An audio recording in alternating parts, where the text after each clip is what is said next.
Uyalizwa leya ngoma ekhala kuleya moto, uyalizwa leliya phimbo ekhala kuleya moto, uyayizwa leya ngoma ekhala kuleya moto, uyalizwa leliya phimbo ekhala kuleya moto. Kudlala ingoma kaMabala, kudlala ingoma yamaBhunu, kudlala ingoma kaMabala, kudlala ingoma yamaBhunu.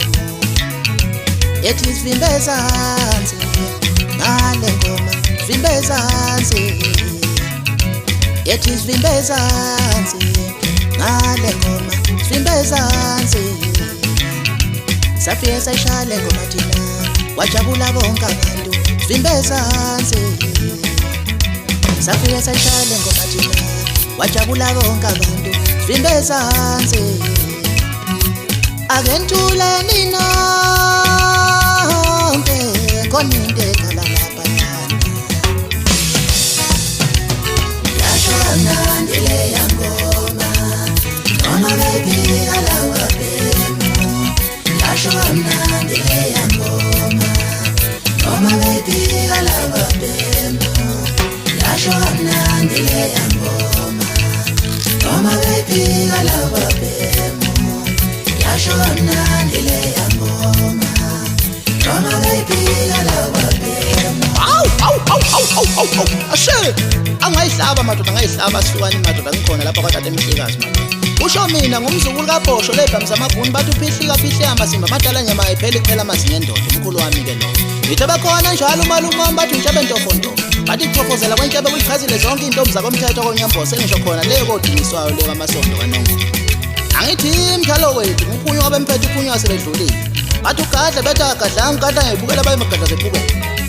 Umshayo wethu selahlula insizwa mina usika madoda, ngithi ngiphuma khona le ijosi ngizongizwa bafana bami ntombi. Iyayizwa ingoma la ikhona ntanga zamashini, angithi ngihlaba ngikhona lapha kwaTata Mhlekazi madoda, ngiphethe yena umje umfaka agumisa kwebasket. Ngithe bekhona njalo ungcopheleza umfaka agumede lapha esidinqini. Ngithi kanti ukhona ubhazuka uTata Mhlekazi lapha edeskini, uyachofoza uyahlanganisa. Awusukani madoda wekabo, uyayizwa ingoma la ikhona. Angithi ngiphekwa yitsho ithi isilwane esihle ngembalaso kodwa siyingozi ngemsebenzi yakhe. Bathi ihlahla sikaqadole sinamathela noma ngawubani osesithindile, bathi uqinsila nomgqinsi khona le kwanobani emgwenya. Ngithi hayi kunjalo bafana bakithi akusophinde kushintshe. Uyayizwa la ikhona ingoma asabe.